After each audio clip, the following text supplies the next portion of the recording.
আসসালামু আলাইকুম everyone, welcome back to my channel. আবারও চলে আসলাম আপনাদের মাঝে আরও একটা ভিডিও নিয়ে। আর ভিডিওটা শেষ পর্যন্ত দেখার অনুরোধ রইল। প্লিজ আপু ভাইয়েরা একটা লাইক দিয়ে ভিডিওটা দেখা শুরু করবেন। আর আমার ভিডিওর কোনো অংশ যদি ভালো লেগে থাকে চাইলে আমার চ্যানেলটা সাবস্ক্রাইব করে আমার পাশে থেকে যেতে পারেন। আর আমি ব্লগ বাই সাথী ঢাকা থেকে বলছি।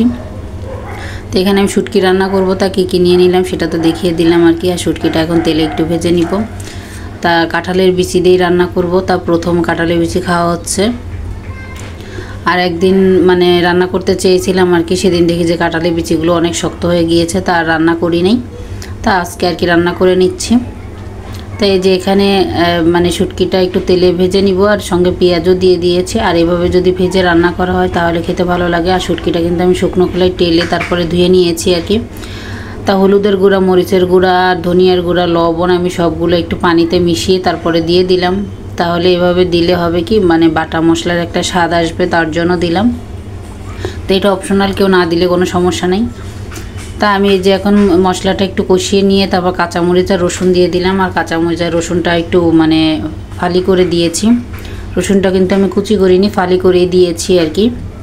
তা আমি ভালোভাবে একটু কষিয়ে নিব। আর ভালোভাবে কষিয়ে নিয়ে এখন আমি যে কাঁঠালের বিচি আর আলু দিয়ে দিব।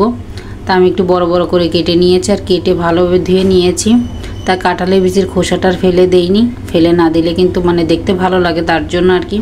আর কাঁঠালের বিচির যে উপরের যে লাল লাল খোসাটা, ওটা কিন্তু ভিটামিন আছে। আমি একটা ভিডিওতে শুনেছিলাম, এক আপু বলতেছিল, তার জন্য আর কি ফেলি নাই। আর আমিও এমনিও সময় ফেলতাম না, আমার শাশুড়ি রান্না করতো তখনও দেখতাম ফেলতো না বেশি একটা। তা যাই হোক, আলু দিয়ে ভালোভাবে আবার একটু কষিয়ে নিব ঢাকনা দিয়ে ঢেকে। তা কষিয়ে নিয়ে একটু রান্না করে নিতে হবে। আর যেহেতু কাঁঠালের বিচি একটু দেরি হবে সিদ্ধ হতে, তা আমার সেম তাই হয়েছিল আর কি। তা যাই হোক, এই যে ভালোভাবে আমি একটু তেলে ভেজে নিচ্ছি আর কি, কষিয়ে নিচ্ছি আর কি। এটা যেহেতু বাটা মশলা দেওয়া হয় না, তাহলে একটু ভাজা ভাজা লাগতেছে, তার জন্য। তাই যে এখন পানি দিয়ে দিচ্ছি। তা পানিটা আমি এই যে 1 কাপের মতো দিয়েছি, আরও দিয়েছিলাম আর কি অফ ক্যামেরায়, সেটা আর কি দেখানো হয়নি।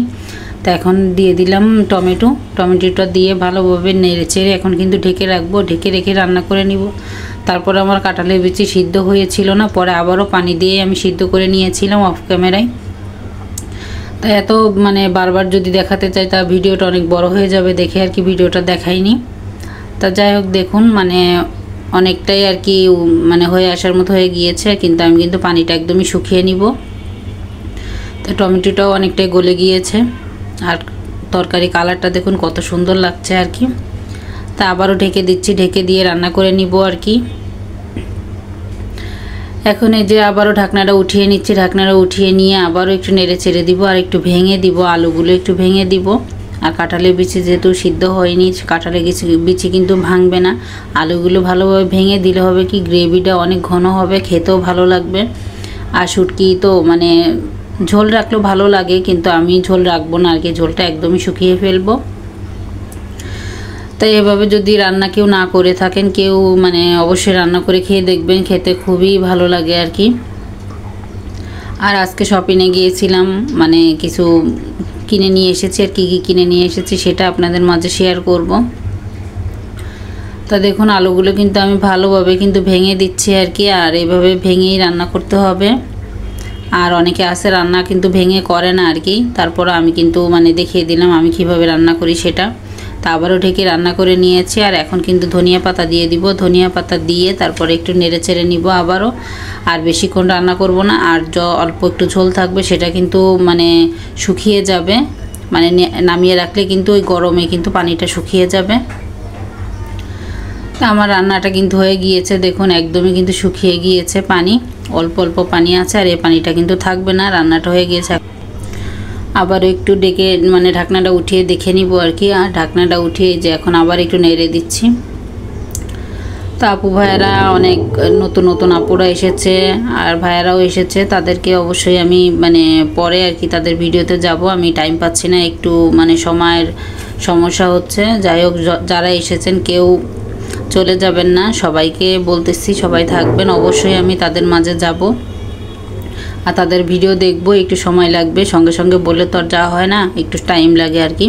তা রান্নাটা হয়ে গিয়েছে। এখন এই যে আমি আমার মেয়ে বিছনাটা গুছিয়ে নিচ্ছে, আর সেটাই আর কি মানে একটু ভিডিও করেছিলাম, অল্প একটু, তা ভিডিওটা করে আর কি দেখিয়ে দিলাম। আর এই যে বিকাল টাইমে যে গিয়েছিলাম আমরা 10 নম্বর শাহালিতে গিয়েছিলাম, আর শাহালিতে 5 তলায় আর কি গিয়েছিলাম। আর এই দোকানটার ভিতরে কিন্তু সব ধরনের স্ট্যান্ড ক্যামেরা এগুলো পাওয়া যায়, অল্প দামেই পাওয়া যায়। আর আমি এখান থেকে মানে যা কিনি আর কি সেটা এখান থেকেই কিনা হয়। আমার ক্যামেরা স্ট্যান্ডের মানে যত কিছু সমস্যা হয় সেটা এখানেই আমি যাই, খুবই কম দামে কিনা হয়। আর এই ডগটা কিন্তু খুবই ভালো। আর এই যে ওইখানে যাওয়ার পরে আর কি বললো যে ওটার নাটটা হারিয়ে গিয়েছে, নাটটা আপনি নিয়ে নিয়েন, শুধু শুধু স্ট্যান্ডটা কেনার দরকার নেই। লোকটা আমাকে এই পরামর্শটা দিল, তা আমি একটু কিছু কিনেছি আর কি কী কিনলাম আর সেটাও আপনাদের মাঝে দেখিয়ে দিব। তো এই যে এখানে একটু মানে ঘুরে নিলাম আর কি, যা যা ভালো লাগলো সেটা দেখে নিলাম আর আপনাদের মাঝেও একটু শেয়ার করে নিলাম। তো এখানে কয়েকটা 3 পিস দেখেছিলাম আর কি, 3 পিস নিয়েছি সেটাও আপনাদের মাঝে শেয়ার করব। তা আমি বেশি মানে কিনি নাই আর কি, 2-1টাই কিনা হয়েছে, পরে আবারও কিনবো, পরে আবারও যাব আর কি। তাই এখন যেহেতু গেলাম একটা কাজে, তা ভাবলাম যে কাজে গিয়েছি তাহলে কিছু কিনে নেই আর কি, এটা চিন্তা করে আর কি কিনে নিলাম। তা দেখুন বাসায় এসে আর কি বোরকাটাও খুলিনি, ওটা মানে ওই অবস্থায় আপনাদের মাঝে আর কি ভিডিও করতেছি, আর ভিডিও করে আপনাদেরকে দেখিয়ে দিচ্ছি। আর এটা ভর্তার জন্যই নিয়ে এসেছি, যেহেতু মাঝে মাঝে ভর্তা খাওয়া হয়। আর আমার হাজব্যান্ডের জন্য গেঞ্জি নিয়ে এসেছি একটা, আর ও 2টার কথা বলেছিল আর কি, তাই আমি 2টা নিয়ে আসিনি, একটাই নিয়ে এসেছি বলেছে। আমি ভাবলাম যে পরে আবার কিনে দিব, তা আপনাদের মাঝে শেয়ার করতেছি আর কি, আর বলবেন কেমন হয়েছে। এই যে আমার হাজব্যান্ডের জন্য একটা গেঞ্জি নিয়ে এসেছি, আর এই যে আরও কী কী নিয়ে এসেছি সেটাও দেখাবো। আর আমার মেয়েরাও কিছু কিনেছে। তো এই যে আমার ছোটো মেয়ের জন্য একটা ফ্লাক্স কিনে নিলাম, ও অনেক দিন ধরে বলতেছে কেনার কথা, তা ও কিনে দিলে হয় কি হারিয়ে ফেলে, নাহলে ভেঙে ফেলে, তার জন্য। আর এই যে একটা মেকআপ করার জন্য একটা 20 টাকা দিয়েও কিনে নিয়েছে আর কি, ওইটা ওই দেখুন কি করে ভিডিওর সামনে আর কি, ক্যামেরার সামনে। তাই ফ্লাক্সটাও খুবই পছন্দ হয়েছে। ফ্লাক্সটা নিয়েছিল 200 টাকা, 220 টাকা চেয়েছিল, তা 200 টাকার নিচে আর দিল না, তা 200 টাকা দিয়েই নিয়ে আসলাম। আর আমার বড় মেয়ে এই যে একটু আইলাইনার আর কি যেন কিনেছে আর কি, মাস্কারা।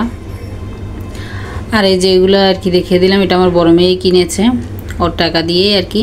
আর এই যে এখানে আমি 3 পিসটা নিয়ে এসেছি, আর এটার ভিতরে লেস আছে, তো জামার সঙ্গে লেস লাগিয়ে যদি জামা বানানো হয় তাহলে কিন্তু দেখতে সুন্দর লাগে, আর অল্প দামে কিন্তু মানে জামাটা ফুটে ওঠে আর কি। তা লেস দিয়ে অনেকে কিনে নেয় আর কি, আর মানে লেস লাগানোটা কিনে নেয়, আর আমি লেস না লাগিয়ে আর কি আমি বানানোর সময় আর কি লেসটা লাগিয়ে নিব, তার জন্য লেস কিনে নিয়ে এসেছি। তো এইভাবে কেউ যদি বানান তাহলে বানাতে পারেন। আর দেখুন মানে কেমন হয়েছে আর কি, 3 পিসটা বলবেন শুধু বাসায় পরার জন্যই নিয়ে এসেছি, এটা কিন্তু তুলে রাখার জন্য না। তাই সবসময় বোরকা পরি, অত ভালো 3 পিস দিয়েই বাকি করব বলেন, সবসময় তো বোরকা পরা হয়। আর এই যে 3 পিসটা নিয়েছি, আর কেমন হয়েছে সবাই জানাবেন। আর আজকের মতো বিদায় নিচ্ছি, সবাই ভালো থাকবেন, সুস্থ থাকবেন, আল্লাহ হাফেজ, আসসালামু আলাইকুম।